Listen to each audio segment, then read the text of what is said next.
At midnight Friday into Saturday morning, a large B-2 strike package comprised of bombers launched from the continental United States.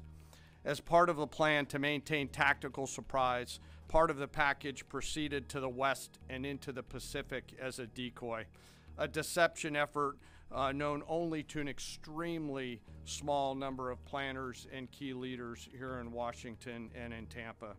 The main strike package, comprised of 7 B-2 Spirit bombers, each with 2 crew members, proceeded quietly to the east with minimal communications.